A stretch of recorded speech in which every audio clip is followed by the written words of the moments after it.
Olá meus amigos, sejam todos muito bem-vindos a mais um episódio, 18º episódio do Backstage, essa primeira temporada, amigo, com verdades que vem revelando o que ocorre nos bastidores do maior conflito cósmico entre o bem e o mal.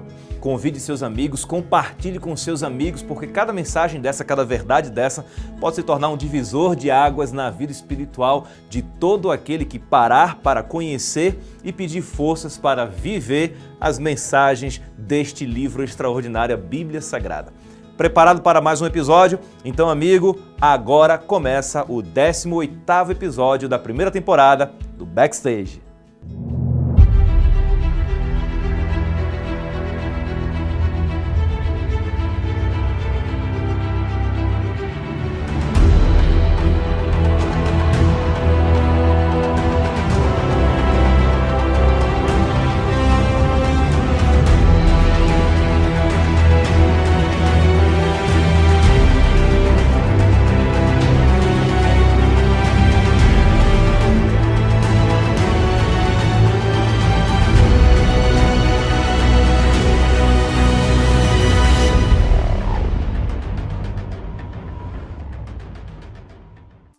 O que você está achando desta primeira temporada? Tem aprendido muito? Tem descoberto realidades extraordinárias apresentadas pela Palavra de Deus? Tem descoberto a vontade de Deus para a sua vida? Eu espero que sim, meu amigo. Muito obrigado por sua companhia conosco, muito obrigado por estar acompanhando esta temporada. Está chegando ao fim, estamos encerrando daqui a pouquinho essa primeira temporada, mas com uma certeza, a certeza de ter aprendido um pouco mais sobre a Palavra de Deus e a vontade de Deus para a nossa vida. Como também nos tornamos mais preparados para entendermos o que está acontecendo nos bastidores, no backstage do grande conflito entre o bem e o mal.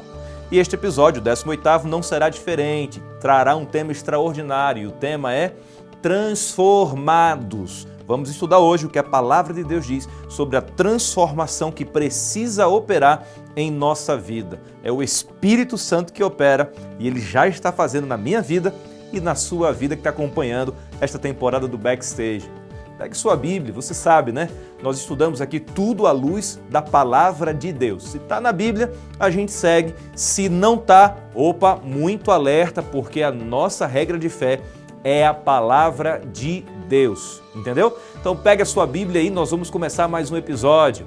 Vamos também orar e pedir a Deus iluminação, porque o estudo da Palavra de Deus deve ser banhado de oração, a fim de que o Espírito Santo nos ilumine e nos dê o discernimento para entendermos a verdade como ela está na Palavra de Deus. E também vamos pedir poder para viver, pois não adianta apenas conhecer, não adianta saber, se a gente não viver, se a gente não colocar em prática, né? Deus não vai ter o inocente como culpado, aquele que não conheceu, aquele que não compreendeu, não teve a oportunidade de viver a verdade. Mas para aquele que teve a oportunidade, se omitiu, para aquele que conheceu e não quis se comprometer com a verdade do Evangelho, esse então se tornará culpado e Deus não terá como inocente o culpado, tá bom? Então vamos orar e vamos pedir a Deus a bênção. Vamos pedir a Deus que esteja conosco em mais um estudo, em mais um episódio do Backstage. Oremos. Senhor, nosso Deus e nosso Pai, muito obrigado pelo privilégio que nós temos de estudarmos a Tua Palavra, Senhor, conectados de forma virtual e abençoados na nossa vida real. Nós cremos nisso e essas bênçãos nós suplicamos nos méritos de Jesus. Ó Deus Espírito Santo, ilumina nossa mente, Senhor, mais uma vez, nos dê a compreensão necessária das Tuas verdades, da Palavra de Deus e nos conceda poder para vivermos, para colocarmos em prática em nossa vida. Te pedimos essas bênçãos e o fazemos em nome de Jesus. Amém. Deus seja louvado, amigo, porque você está aí conectado. Deus seja louvado porque você pegou sua Bíblia aí e está acompanhando o nosso estudo. E Deus seja louvado porque você vai compartilhar também com seus amigos, com seus parentes, com pessoas que você deseja que conheça, junto com você, as palavras deste livro sagrado. O tema de hoje, transformados. O que será que a Palavra de Deus diz em relação à transformação que precisa atuar em nossa vida, em nossa natureza? Como que nós devemos nos relacionar com a Palavra de Deus quando o assunto é precisamos ter uma nova vida em Cristo Jesus? O primeiro texto deste episódio está no livro do profeta Isaías. Eu vou convidar você para pegar sua Bíblia e abrir comigo esse primeiro texto, Isaías capítulo 64, verso 6. Então abra a palavra de Deus juntamente comigo no livro de Isaías, lá no Antigo Testamento, capítulo 64, nós vamos ler o verso 6. Acompanhe a leitura aí na tela. Palavra do Senhor relata o seguinte: mas todos nós somos como o imundo, e todas as nossas justiças como o trapo da imundícia. Todos nós murchamos como a folha, e as nossas iniquidades, como um vento, nos arrebatam. Queridos, a palavra do Senhor nos apresenta aqui que a justiça do homem, da humanidade, ela se assemelha a um trapo, a uma veste imunda. Na palavra de Deus, em muitos casos, a justiça ela é representada como uma vestimenta, uma roupa. Ora, essa roupa é apresentada de forma pura, de forma a não conter nenhum tipo de mancha ou sujeira, mas de outra forma também é apresentada na Bíblia como estando suja, imunda e manchada. As vestes, ou seja, a justiça do homem, ela é apresentada de acordo com o livro do profeta Isaías como trapo de imundícia. E isso é muito ruim para a natureza do ser humano, porque significa que todos nós estamos sujos pelo pecado, manchados pelo lamaçal do pecado. É isso que a palavra do Senhor apresenta como o estado atual da natureza do homem. Uma vez que o pecado entrou na humanidade, devido à desobediência ali do casal, Adão e Eva, junto com o pecado entrou a morte, todos os seres humanos então passaram a serem pecadores. E nós somos gerados em pecado. Nós somos naturalmente maus. Nós somos naturalmente pecadores, naturalmente sujos pelo pecado. É comum para o ser humano pecar, é natural para o ser humano pecar e naturalmente o ser humano gosta de fazer o que é errado. Amigo, é como se fosse um porco que gosta da lama e quando vê uma lama corre em direção porque sente prazer em estar ali. O ser humano sem Cristo se assemelha então a este porco que olha para a lama, para o lamaçal do pecado e ao invés de fugir dele, corre em direção ao lamaçal e sente prazer em estar ali em meio à lama do pecado. Mas o Senhor Deus tem um plano muito melhor para mim e para você. Ele deseja, ele almeja algo muito maior e muito melhor para cada um dos seus filhos. Deus deseja nos tirar do lamaçal do pecado e nos limpar, nos purificar. E este, amigo, talvez seja o maior milagre de Deus. Talvez o maior milagre de Deus não seja devolver a visão a um cego, ressuscitar um morto, fazer um paralítico andar, mas talvez o maior milagre de Deus seja transformar a nossa natureza pecaminosa, uma natureza que tem rebeldia para com Deus, que entrou em rebelião para com Deus, uma natureza que nos leva para distante de Cristo. E aí vem então o maior milagre de Deus e nos alcança, nos concedendo uma natureza que sente prazer nas coisas dos céus e deseja estar na presença de Deus. Esse é o maior milagre que um dia nós alcançaremos pelo poder de Deus em nossa vida. Pegue mais uma vez a palavra do Senhor e abra agora no livro de Gálatas, no Novo Testamento. Nós vamos ler alguns textos importantes aqui no Novo Testamento. Então, amigo, prepare a sua Bíblia aí, porque nós vamos ver o que a palavra do Senhor diz sobre a transformação que precisa atuar em nossa vida. Gálatas capítulo 2, verso 20. Olha só que texto extraordinário que está em Gálatas capítulo 2, verso 20. Acompanhe a leitura. A palavra do Senhor diz o seguinte: logo já não sou eu quem vive, mas Cristo vive em mim. E esse viver que agora tenho na carne, vivo pela fé no Filho de Deus, que me amou e a si mesmo se entregou por mim. Queridos, a palavra do Senhor diz que quando alguém aceita Jesus Cristo, recebe uma novidade de vida. É extraordinário. A nossa vida precisa ganhar um marco zero. Este marco é Jesus Cristo, é a cruz, é a nossa entrega, é a nossa aceitação de Jesus como nosso Senhor e o nosso Salvador. Antes de Cristo, éramos pecadores condenados à morte, escravos do pecado, que amávamos e gostávamos de fazer aquilo que era errado, corríamos em direção ao erro. Mas quando a gente entrega a nossa vida a Jesus, então, amigo, acontece um marco histórico ali, um divisor de águas, e agora nós continuamos sim, tendo natureza pecaminosa, falhos, frágeis, mas com a grande diferença, ao invés de correr em direção ao pecado, nós corremos do pecado e agora em direção a Cristo. O nosso prazer não está na prática do pecado, o nosso prazer, a nossa alegria não está naquilo que é errado, no que é mal. O nosso prazer, a nossa alegria está em fazer a vontade de Deus. Mas nós não somos perfeitos e Deus sabe disso. Existe um grande desafio na caminhada cristã.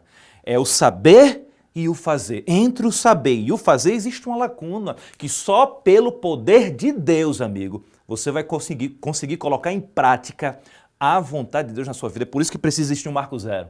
Precisa existir um ponto aqui onde você vai deletar seu passado e vai caminhar com Cristo agora. Antes de Cristo, você era uma pessoa, mas agora que conhece Jesus, Ele está te convidando para você ter uma novidade de vida. Abra sua Bíblia agora no livro de Hebreus, lá no Novo Testamento mais uma vez. Livro de Hebreus, no capítulo 12, nós vamos ler o verso 4. Acompanhe a leitura aí comigo. Verso 14, perdão. Hebreus capítulo 12, verso 14. A palavra do Senhor diz o seguinte: segui a paz com todos e a santificação, sem a qual ninguém verá o Senhor. O Senhor tem um plano para mim e para você, nos tornar santos. Só que nós precisamos entender aqui a santidade pelo menos de duas formas. A primeira é mais conhecida, de forma bem geral, a santidade no que diz respeito à ausência de pecados. Será que nós, seres humanos, conseguimos viver aqui na Terra sem cometer pecados? Esse é um assunto que vai ser respondido, essa é uma questão que vai ser respondida logo mais ainda nesse episódio, tudo bem?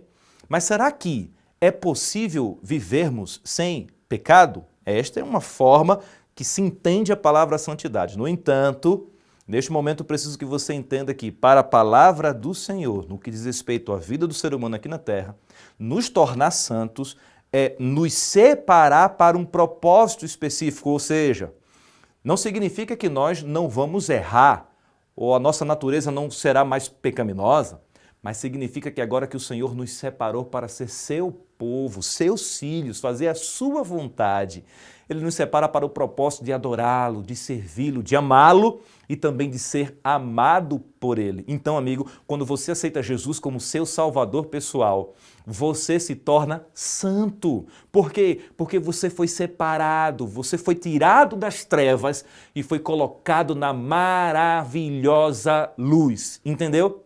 E a palavra do Senhor diz que sem esta santidade, sem ser separado, sem permitir que o Espírito Santo trabalhe na sua vida e molde o seu caráter, porque essa transformação ela ocorre durante toda a nossa vida. A Bíblia diz que o caminho do justo é como a luz da aurora, que vai brilhando, brilhando, brilhando até ser dia perfeito. É todo um processo. E este processo, amigo, dura a nossa vida toda. Essa reforma que o Senhor quer operar em nós, essa transformação, ela ocorre durante a nossa vida e nós devemos permitir, porque sem este processo estar ocorrendo na nossa vida, de forma alguma nós veremos o Senhor.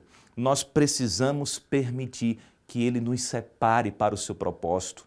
Nós precisamos também desejar que Ele atue em nós e, além de desejar, permitir.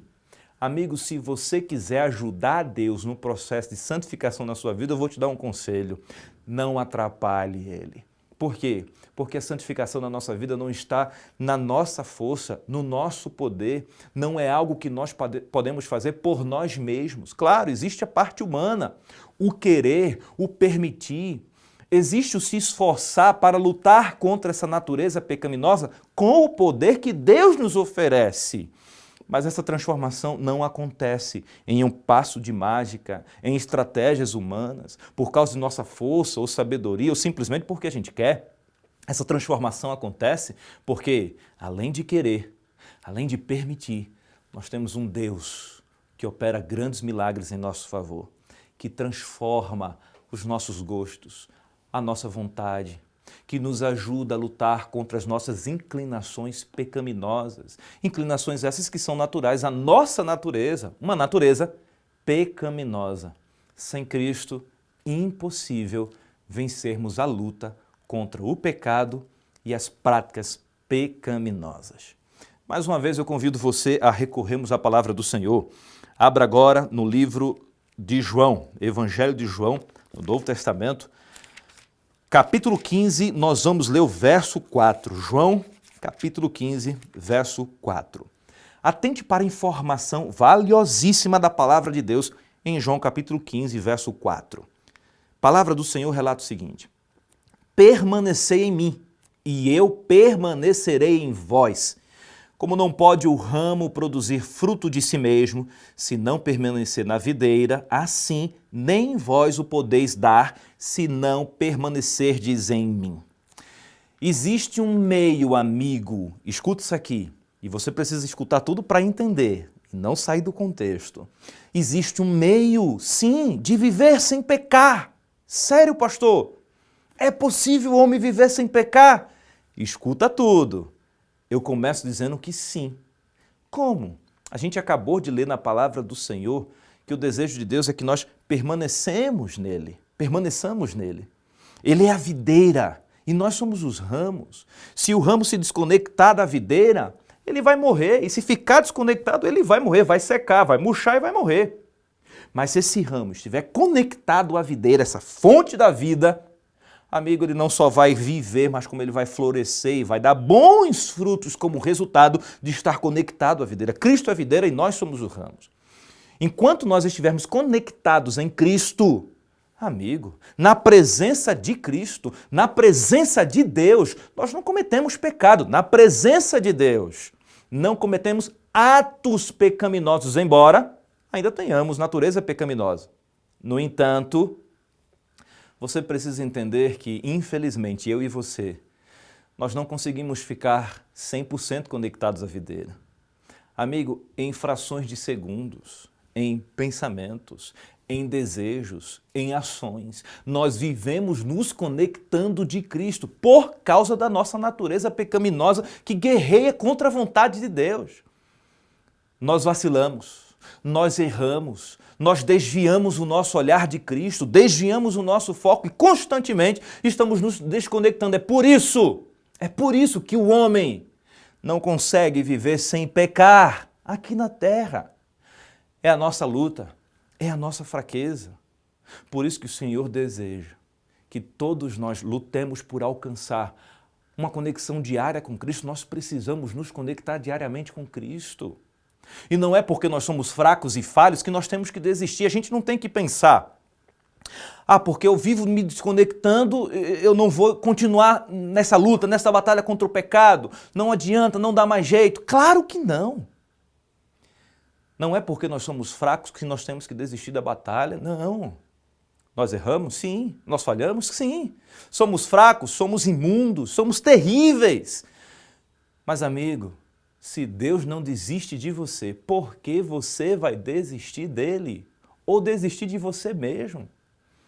Nós estamos aqui para falar de uma transformação e, como eu disse para você, transformação é um processo. E nesse processo, amigo, há acertos e erros, vitórias e derrotas. Mas se a gente continuar na mão de Cristo, a vitória final será certa. A palavra do Senhor apresenta esse confronto direto entre o que o apóstolo Paulo chama de homem carnal, do viver na carne, contra o homem espiritual, o viver no espírito, ou seja, de um lado, o viver na carne está viver sendo subjugado pela vontade da natureza pecaminosa, e você não consegue lutar contra ela sozinho. Do outro lado está o homem espiritual, aquele que se rende a Cristo e agora está subjugado à vontade de Deus, e suas paixões carnais estão agora sendo cuidadas, amortecidas, vigiadas, estão sobre a tutela da espiritualidade. Essa guerra é terrível, o apóstolo Paulo entendia muito bem disso.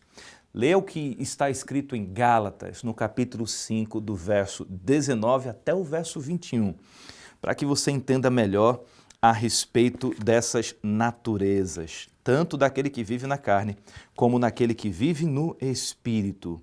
Livro de Gálatas, capítulo 5, nós vamos ler do verso 19 até o verso 21. A palavra do Senhor diz o seguinte, acompanhe a leitura. Ora, as obras da carne são conhecidas e são prostituição, impureza, lascívia, idolatria, feitiçarias, inimizades, porfias, ciúmes, iras, discórdias, dissensões, facções, invejas, bebedices, glutonarias e coisas semelhantes a estas. a respeito das quais eu vos declaro, como já outrora vos preveni, que não herdarão o reino de Deus os que tais coisas praticam. A palavra do Senhor, queridos, nos alerta de que viver deliberadamente na prática de pecados que foram apresentados aqui e de pecados, ações pecaminosas, semelhantes às que foram apresentadas, ou seja, viver por escolha e vontade própria, olha só, dominado pelo homem carnal, nós vamos ter dois problemas. O primeiro problema é que os frutos de nossa vida serão frutos de maldade, de discórdia, de dor, de sofrimento. Os frutos da nossa vida serão frutos que nos levarão para cada dia mais longe do Senhor. Estaremos desconectados de Cristo. E uma vez desconectados, vem então a segunda consequência, por tabela, que é a perdição. Amigo, ninguém vai ficar fora do céu. Olha só, ninguém vai ficar fora do céu porque pecou, porque errou. Não, ficaremos fora dos céus porque não desejamos abandonar o pecado, porque desejamos não abandonar o erro, porque não nos afastamos, com a ajuda de Deus, da maldade. E o Senhor tem que respeitar a nossa decisão. Por que levaria Deus alguém que não quer viver no caminho da obediência? Imagine a eternidade tendo que adorar a Deus, um Deus que você não gosta. Louvar um Deus que você não suporta, fazer as coisas que Deus pede quando você o odeia. Imagina, injusto, o céu não seria o melhor lugar do mundo para você. Por isso que Deus respeita a nossa decisão.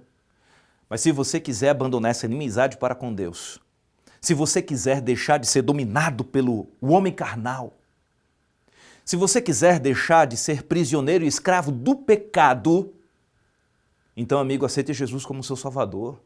Permita que Ele atue na sua vida. Por quê? Porque uma vez que Jesus atuar na sua vida, uma vez que o Espírito Santo trabalhar em seu favor, uma vez que você se render a Cristo completamente e sem reservas, então você vai adquirir frutos diferentes na sua vida.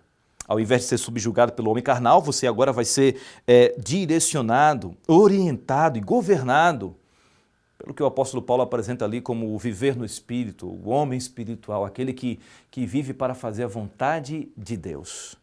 Veja Gálatas capítulo 5, agora dos versos 22 ao 24.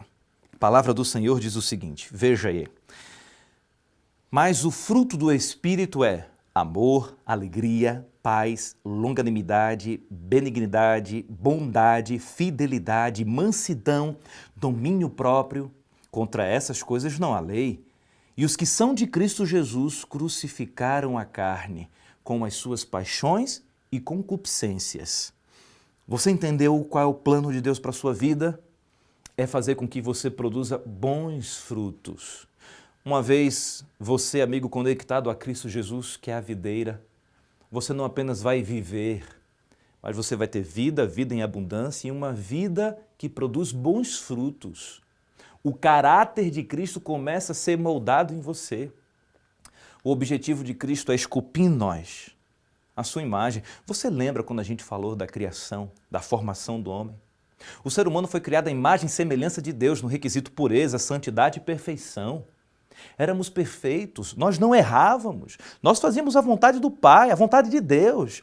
Nós tínhamos a sua imagem e semelhança, mas com a entrada do pecado, essa imagem foi borrada.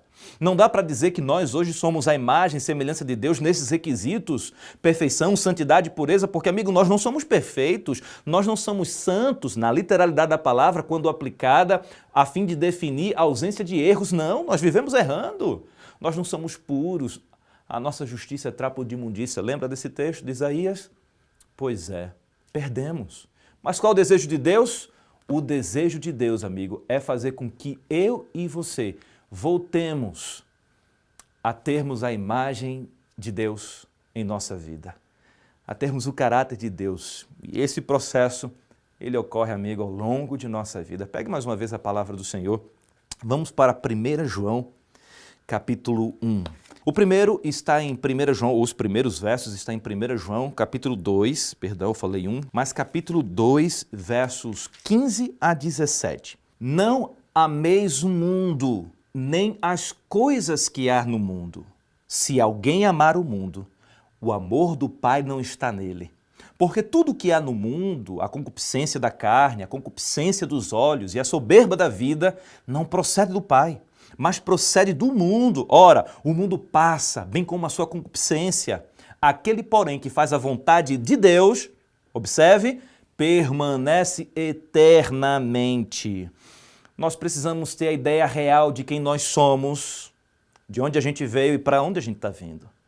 Quem nós somos, filhos de Deus, portanto, nós somos criaturas de Deus, criação de Deus, nós viemos das mãos de Deus. E para onde nós estamos indo? De acordo com a palavra de Deus, retornando para Ele. Porque o pecado nos separou de Cristo, mas o pecado, embora tenha nos separado desse Deus maravilhoso, esse Deus tinha um plano, o plano do resgate, e foi porque Ele colocou esse plano em prática e nos resgatou na cruz do Calvário, que nós estamos agora voltando para os braços do Pai. Nós devemos entender que nós não somos deste mundo, amigo, não mais. Não pertencemos aqui. Por isso nós temos que ter cuidado para não amar o mundo e as coisas do mundo. Porque se a gente amar o mundo e as coisas do mundo, quando chegar a hora de abandonar tudo e seguir a Cristo, a gente até vai querer, mas a gente não vai conseguir. Você até sabe que precisa fazer, que precisa abandonar, que precisa largar, que precisa se entregar. Você tem consciência disso, mas você não tem força para isso, porque suas raízes se aprofundaram no mundo e nas coisas do mundo.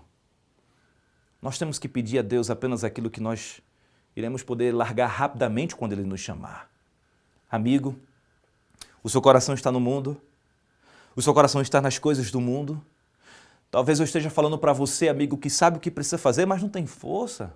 Ao longo dessa temporada você aprendeu muita coisa sobre a palavra de Deus. Você entendeu que é verdade. E você até deseja seguir, mas você talvez se questione, pastor, eu gosto tanto das coisas do mundo. Eu me identifico tanto com as coisas do mundo. Eu tenho mesmo que abandonar? Amigo, não tem como a gente servir aos dois senhores, a palavra de Deus nos ensina isso. Ou há de amar um e odiar o outro, vice-versa, mas não tem como amar os dois, não tem como servir aos dois senhores, ao Deus deste mundo, Satanás, e ao Deus amigo da nossa vida, do universo, o Senhor Deus verdadeiro. Satanás, ele é tido como um príncipe deste mundo. Foi nele que se originou o pecado, ele é o pai do pecado.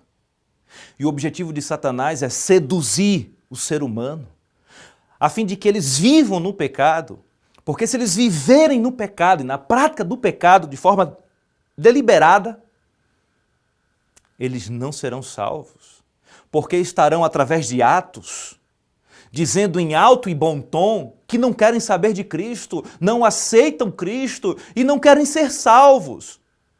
E respeitando a liberdade do ser humano, Cristo não vai poder salvá-los, não porque não tenha poder para fazer isso, mas porque prefere não ferir a liberdade do ser humano. Satanás é sedutor, é enganador, e ele vai fazer com que muitos abandonem a fé. Ele vai fazer com que muitos apenas olhem para os brilhos que estão aqui na terra. As coisas vão chamar a atenção, as tentações, o pecado, a maldade. E muitos, infelizmente, deixarão de olhar para Cristo. Outros nem olharão, nem chegarão a olhar, mas ficarão aqui presos às coisas do mundo. O Senhor quer libertar você disso. Eu sei, você não consegue sozinho, ninguém consegue, mas o Senhor quer libertar você disso. Ele quer, amigo, reconfigurar o teu coração, reconfigurar a sua mente, para que você comece a se desapegar do mundo e das coisas do mundo. Esse é o milagre que vai acontecendo na sua vida e que dura a vida toda, sem que você perceba onde foi que ocorreu o ponto da virada. Você vai identificar que a sua vida vai começar a mudar, o seu gosto vai começar a mudar. Coisas que antes você sentia prazer em fazer, lugares que antes você sentia feliz em participar, em ir, você não vai querer mais. Você vai se afastar e, naturalmente, o seu prazer vai estar em guardar a vontade de Deus, na lei do Senhor, E nela você vai meditar de dia e de noite. O seu prazer vai estar em fazer o desejo de Deus, a vontade do Pai. A sua alegria, amigo, vai ser direcionada daquilo que era pecaminoso para aquilo que é celestial. Isso já é a transformação acontecendo na sua vida. E quem é que faz essa transformação? A Bíblia diz que aquele que começou a boa obra e há de terminar é o Espírito Santo. É aquele que nos conduz à verdade, que mostra o nosso erro e que nos concede poder para vencermos as nossas lutas, para continuarmos a travar outras lutas e pelo poder dele se tornar vitorioso. O desejo de Deus para você é que você se torne uma nova criatura em Cristo Jesus. Agora, como posso eu então, uma vez que já entreguei minha vida a Cristo, como posso eu, uma vez que já aceitei Jesus como meu Salvador, escolher agora de forma correta os lugares que vou frequentar, as coisas que irei fazer, músicas que irei ouvir, programas que irei assistir, tipos de vestimentas que irei vestir, tipos de comida, etc. A palavra do Senhor nos orienta a andarmos em uma novidade de vida. A transformação que Deus quer fazer na nossa vida não é um melhoramento da vida, mas é uma mudança de rota. Não é uma reforma superficial, mas completa. Nós precisamos abandonar o pecado e as coisas do mal. Nós precisamos, amigo, crucificar o nosso próprio eu, aquele eu que gostava da maldade, que gostava do lamaçal do pecado, e permitir que Cristo nos transforme à sua imagem e semelhança. A palavra do Senhor, no livro de Filipenses, no capítulo 4, verso 8, nos dá um parâmetro, uma peneira, um norte, para sabermos fazer as nossas escolhas. A palavra do Senhor trabalha com princípios. Quando entendermos os princípios envolvidos na palavra do Senhor, então o Espírito Santo nos concederá também sabedoria para colocar esses princípios em prática, fazendo com que escolhamos as coisas corretas. E aí, amigo, nós vamos perceber que nós não podemos brincar no terreno encantado do inimigo pensando que a gente vai sair ileso. Nós vamos entender que nós precisamos nos retirar do terreno encantado do inimigo. Nós precisamos nos afastar das tentações e, na medida do possível, nos desconectar daquelas coisas que só nos puxam para baixo, nos puxam para longe de Cristo. E, amigo, por ser a batalha muito árdua, tudo que a gente puder evitar para tornar mais fácil essa luta, nós temos que fazer. Nós precisamos fazer. É uma questão de sobrevivência na vida espiritual. Então leia comigo o que está em Filipenses, no capítulo 4, verso 8. Esse texto aqui é extraordinário, amigo. Filipenses, capítulo 4, verso 8. Acompanhe a leitura. A palavra do Senhor relata o seguinte: finalmente, irmãos, tudo que é verdadeiro, tudo que é respeitável, tudo que é justo, tudo que é puro, tudo que é amável, tudo que é de boa fama, se alguma virtude há e se algum louvor existe, seja isso que ocupe o vosso pensamento. Amigo, é o que eu contemplo, é o que eu passo o tempo observando, que vai me transformar, que vai me influenciar, que vai moldar. O nosso gosto, ele vai sendo moldado de acordo com aquilo que eu estou tendo contato, com o que eu estou me relacionando, contemplando, que eu estou olhando como o meu modelo, como o meu exemplo. Então, se tem alguém que você precisa contemplar e ter como seu exemplo, é Jesus Cristo. Você precisa passar tempo contemplando as coisas do alto, ou seja, tenha tempo com as Sagradas Escrituras, com a Bíblia, estude-a. Tenha tempo com a oração, tire tempo de qualidade para conversar com Deus, para abrir seu coração como quem abre a um amigo. Cristo é o seu amigo. Nós precisamos contemplar o céu e as coisas do céu. E aí a nossa vida será moldada à semelhança do céu. Aquilo que for bom para o céu vai ser bom para nós. Aquilo que for agradável a Cristo será agradável para mim. Agora, amigo, quando eu entrego a minha vida a Cristo, eu começo a me desconectar daquelas coisas e daqueles lugares e de situações que eu sei que Cristo não sente prazer, que Cristo não apoia, que Cristo não aprovaria. Porque a minha vida agora está para a honra e glória de Deus e não para fazer a minha própria vontade. Amigo, quando a minha vontade ela entra em choque com a vontade de Deus, uma vez que eu já entreguei minha vida a Cristo, então, pelo poder de Deus, eu sou levado a crucificar esse eu, essa vontade, esse desejo. e pelo poder de Deus, andar no caminho da obediência. Palavra do Senhor no livro do profeta Jeremias. Eu vou convidar você a abrir comigo no livro do profeta Jeremias, no capítulo 18. Um dia Deus deu uma grande lição para o profeta Jeremias. Ele disse: Jeremias, vai até a casa do oleiro ali que eu quero te dar uma lição, uma mensagem. Convido você agora ou depois, você pode anotar esse texto e acompanhar a leitura e fazer a leitura depois com mais calma. Jeremias capítulo 18. Os textos iniciais, os versos iniciais dizem o seguinte, a partir do verso 1. A palavra do Senhor veio a Jeremias dizendo: Dispõe-te, desce à casa do oleiro, e lá ouvirás as minhas palavras. Desci à casa do oleiro, e eis que ele estava entregue à sua obra sobre as rodas. Como o vaso que o oleiro fazia de barro se lhe estragou na mão, tornou a fazer-lhe outro vaso, segundo bem lhe pareceu. Então, verso 5, veio a minha palavra do Senhor. Verso 6 agora. Não poderei eu fazer de vós como fez este oleiro, ó casa de Israel? Diz o Senhor: eis que como barro na mão do oleiro, assim sois vós na minha mão, ó casa de Israel. Meus queridos, a palavra do Senhor nos ensina que nós somos semelhantes ao vaso na mão do oleiro. Nós somos o vaso, o oleiro, Deus. E ali no processo de formação do nosso caráter, há imperfeições, não por erro do oleiro, não por falha do oleiro, não porque o oleiro não seja capaz de manusear devidamente o barro, não é isso. É que quando nós somos o barro, nós somos o vaso, a nossa rebelião faz com que em algum momento da vida o vaso trinque, quebre, se despedace. O Senhor poderia desistir de nós e dizer: estou eu aqui tentando dar forma e o vaso não quer, então deixa para lá. Mas o Senhor não faz isso.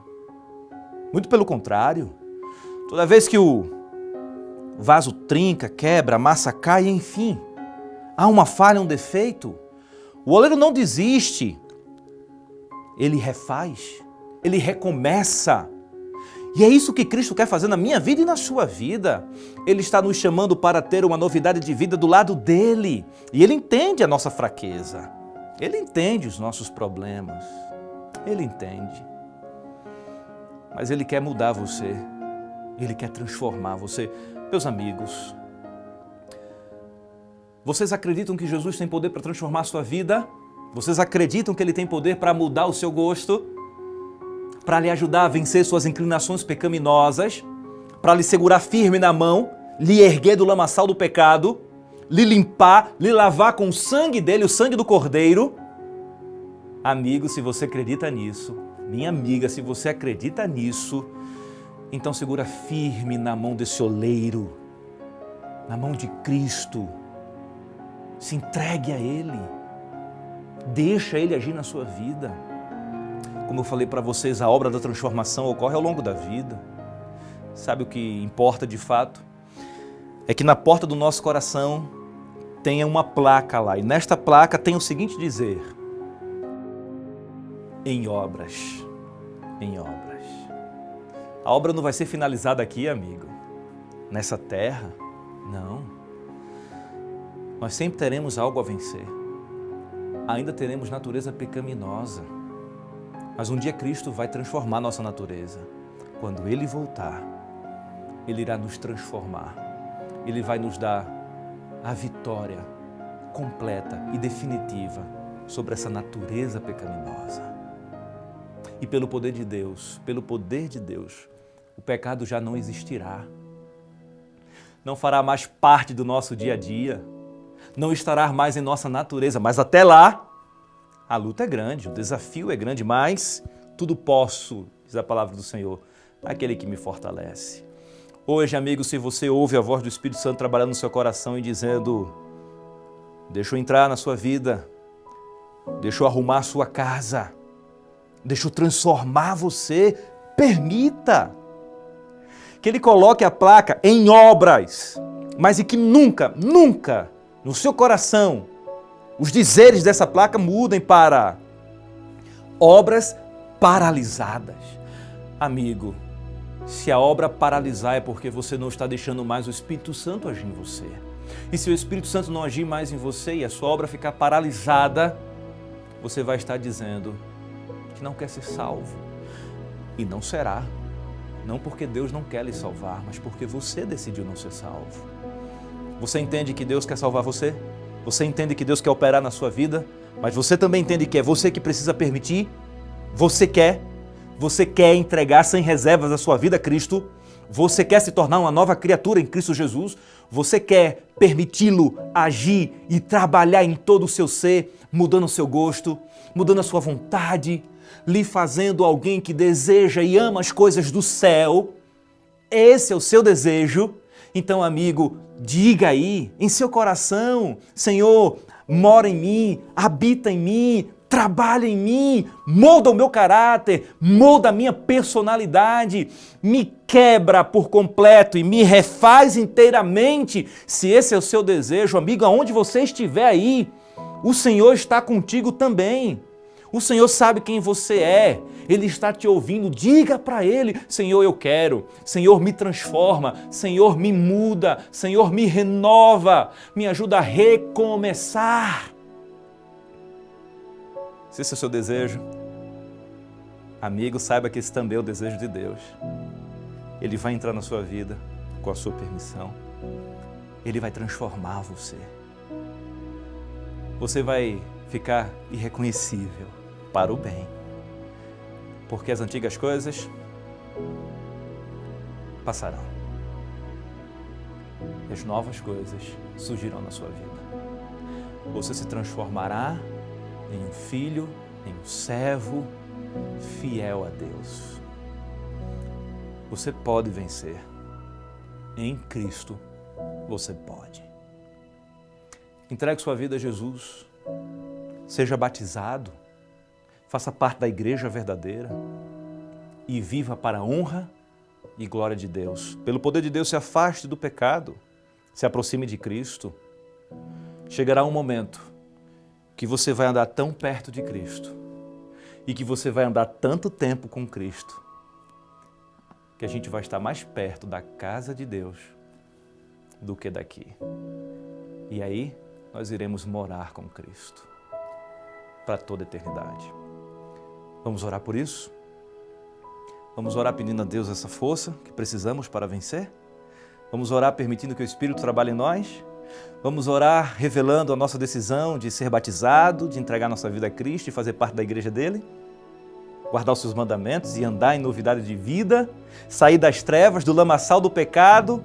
Ser lavado no sangue do Cordeiro? Ser purificado pelo poder de Deus? Você quer isso? Então ore comigo. Senhor nosso Deus e nosso Pai, obrigado, Senhor, porque o Senhor não nos deixou sozinhos. Obrigado, Senhor, porque o Senhor não nos esqueceu e não nos abandonou. A nossa natureza é pecaminosa, nós somos terríveis. Mas o Senhor pode nos transformar. Queremos ser vaso na mão do oleiro, desde que o oleiro seja Deus. Senhor, nos colocamos em Tuas mãos e suplicamos: atua em nós. Entra em nossa vida, faça morada, mude o que o Senhor quiser. Tire, arranque aquilo que não te pertence, Senhor. Nos ajude a fazermos as escolhas certas. Nos dê força para dizer não para o pecado, para não ir ao lugar da tentação, ao terreno encantado do inimigo, a não nos colocarmos, Senhor, desnecessariamente diante das tentações, mas que pelo poder de Deus possamos nos afastar de tudo aquilo que nos afasta de Cristo e nos aproximar do nosso Salvador. Que a placa na porta do nosso coração seja: em obras, transformados pelo Espírito. Atua em nossa vida, atua na vida de quem está ouvindo aí agora e sentindo, Senhor, esse desejo, permitindo o Senhor entrar na vida dele, suplicando: me transforma, Senhor. Por favor, Deus, atenda esse pedido e transforma a vida dessa pessoa, em nome de Jesus. Amém. Que Deus abençoe vocês, meus queridos. Que Deus abençoe a sua família, a sua caminhada cristã. Até o próximo episódio. No próximo episódio, nós iremos falar sobre um outro assunto que vai nos ajudar a mantermos o nosso olhar fixo no céu, enquanto os nossos pés estão na terra. O próximo episódio te ajudará a entender o que Deus continua fazendo pelos seus filhos. Que Deus lhe abençoe e até o próximo episódio.